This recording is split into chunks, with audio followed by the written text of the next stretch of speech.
Irmãos amados, a paz do Senhor Jesus, graças a Deus que nos dá vitória por Jesus Cristo, nosso Senhor. Estamos mais uma vez aqui para compartilharmos a palavra de Deus, essa mensagem de esperança. E hoje eu quero compartilhar com vocês o texto que se encontra no Evangelho que escreveu Mateus, capítulo de número 6, a partir do versículo de número 25. Eu não vou ler porque é um texto um pouco longo, são alguns versículos, e como a nossa mensagem é curta, eu peço aos amados que depois meditem nessa palavra, do 25 ao 34, capítulo 6 de Mateus. Mas Jesus está falando aqui sobre um assunto muito interessante, sobre as preocupações da vida, ou aquilo que nós chamamos de ansiedade, né? Eu estava lendo o que significa ansiedade no dicionário e diz o seguinte: angústia, aflição, desejo ardente, impaciência e muita preocupação. Um pregador do Evangelho bem conhecido do século passado, Charles Spurgeon, diz o seguinte, ele tem uma frase muito interessante: a ansiedade não tira o problema de amanhã, ela só tira a paz de hoje. É interessante a gente observar isso porque eu quero fazer uma pergunta e dentro dessa pergunta eu quero destacar aqui 4 tópicos rapidamente, tá? Quem é que não é ansioso? Quem é que não tem os seus momentos de ansiedade? Quem é que não vive ansioso, né? São realmente momentos, ainda mais nos dias de hoje, momentos que nós passamos que dificilmente alguém diz que não é ansioso por alguma questão, por algum problema, por alguma resposta, por algo que está por vir e tantas coisas que envolvem a nossa vida. Sem a gente perceber, talvez a gente é tomado por essa ansiedade, né? E aí a paz que era para nós termos hoje, né, nós não conseguimos ter.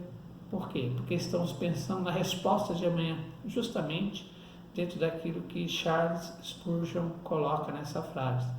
Mas eu quero destacar 4 pontos que eu acho muito importante para a gente meditar. Primeiro, por mais que tenhamos ansiedade, precisamos aprender e crer e confiar no Senhor, né? No texto que nós lemos aqui, que nós citamos, Mateus capítulo 6, Jesus é muito claro em dizer a questão da confiança que temos que ter nele, né? Crer, acreditar e saber que em qualquer circunstância o Senhor olha por nós, olha para nós. É importante a gente observar o seguinte, que tudo que envolve esse texto diz respeito à nossa vida diária, diz respeito àquilo que acontece conosco diariamente, aquilo que precisamos, aquilo que necessitamos. Então é importante a gente observar o que dentro desse contexto, se nós aprendermos a confiar em Deus, como Jesus está dizendo aqui, confiar nele mesmo, em Jesus, pode ter certeza que a nossa ansiedade, não vou dizer que ela vai zerar, mas que ela vai diminuir bastante, ela vai. Isso eu falo com toda certeza. O segundo ponto que eu quero destacar também diz o seguinte: os detalhes da nossa vida podem ser confiados ao mesmo Deus que criou a vida em você. É bom a gente observar e lembrar sempre disso, meus amados. Se nós existimos, é porque Deus assim permitiu. Então nós temos que crer nele, que o mesmo Deus que doou a vida é aquele que vai cuidar de nós. Às vezes é difícil a gente entender isso, compreender isso, né? Eu me recordo do texto lá quando os israelitas, o povo de Deus, saiu do Egito. O Senhor disse a Moisés para que levasse aquele povo para adorá-lo no monte, onde aquele povo ia servir ao Senhor, adorar ao Senhor. E eles peregrinaram pelo deserto. Será, irmãos, que o Deus que prometeu aquilo, que havia dito que eles iam sair daquela terra onde eles estavam escravizados, ia para uma terra que manava leite e mel, será que Deus ia deixar de cuidar deles? Iria deixar eles perecer no deserto? É lógico que não. Quando Deus ele promete alguma coisa na sua palavra, Ele é fiel para cumprir nos mínimos detalhes. A gente percebe claramente que o erro estava no povo, no comportamento do povo, na atitude do povo, no pensamento do povo, nas preocupações do povo, nas ansiedades que aquele povo tinha. Por isso que todos pereceram no deserto. Mas aqueles, outras gerações seguintes, alcançaram aquela terra por quê? Porque entenderam, compreenderam e acreditaram na promessa de Deus. Terceiro ponto, quando buscamos o reino de Deus em primeiro lugar, Deus nos garante que vai nos acrescentar o que precisamos, como comer, beber e vestir. E é justamente isso que o texto diz, né? O texto não está falando sobre riquezas, o texto não está falando sobre ter muitas coisas, muitas posses, muito dinheiro, absolutamente. O texto apenas diz que aquilo que é essencial para a nossa vida, que é o comer, beber e vestir, o Senhor vai todos os dias trazer para nós, desde que possamos buscar o reino dele em primeiro lugar. Não é uma questão de troca, meus irmãos, é uma questão de amor ao Senhor, é uma questão de priorizar Deus na nossa vida. Quando nós não priorizamos Deus na nossa vida, há uma tendência de priorizarmos outras coisas, e muitas vezes essas coisas podem gerar ansiedades em nós.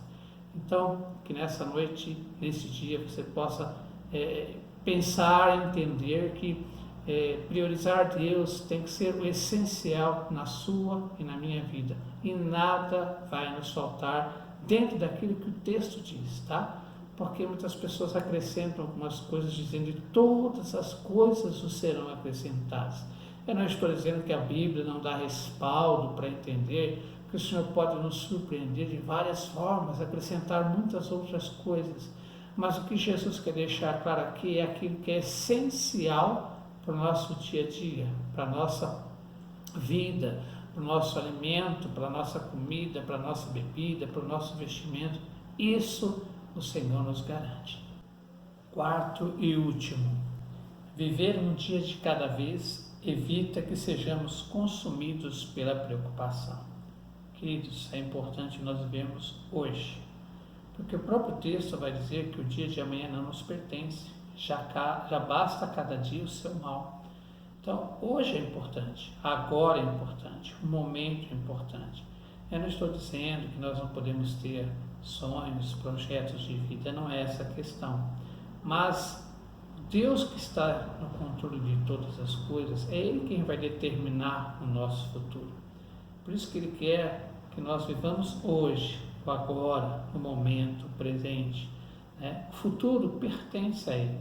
O apóstolo Pedro, na sua primeira carta, capítulo 5, versículo 7, ele diz o seguinte: lançai sobre Ele toda a vossa ansiedade, porque Ele tem cuidado de vós. Então nós vamos orar. Quero orar por você, pedir que você nesse momento entenda que se você está passando por uma ansiedade exagerada, preocupações exageradas, é momento de você confiar, crer mais no Senhor e lançar sobre Ele isso, descansar nele, porque o mesmo Deus que deu a vida para você é aquele que vai cuidar de você. Nisso você tem que acreditar e crer, porque está nas Sagradas Escrituras. Amém? Vamos orar. Senhor Deus Todo-Poderoso, neste momento que estamos aqui, falando da Tua Palavra, queremos orar a Ti, rogando, Senhor, pela vida de cada um daqueles que nos ouvem, que nos assistem nesse momento. Senhor, é um momento difícil, passamos um momento difícil, a nação passa, o mundo passa um momento difícil. Talvez essa ansiedade, Senhor, realmente tenha tomado conta do coração de muitas pessoas. Mas nós pedimos a Ti, Pai, tenha misericórdia de nós. Aquele que nesta hora, Senhor, está orando comigo, que está passando por esse problema, essa ansiedade exagerada, essas preocupações exageradas, pensando tanto no que vai ser, no que vai acontecer no dia de amanhã, Senhor, acalma esse coração. Senhor, põe a Tua paz nesse coração. Que essa pessoa possa entender que precisamos viver cada dia o seu dia, porque o dia de amanhã não pertence a nós. Abençoa os meus irmãos, Pai. É a nossa oração. Em nome de Cristo Jesus. Amém. Que Deus abençoe meus irmãos, todos vocês. Querendo Deus, na próxima terça-feira estaremos juntos novamente. Fiquem na paz do Senhor.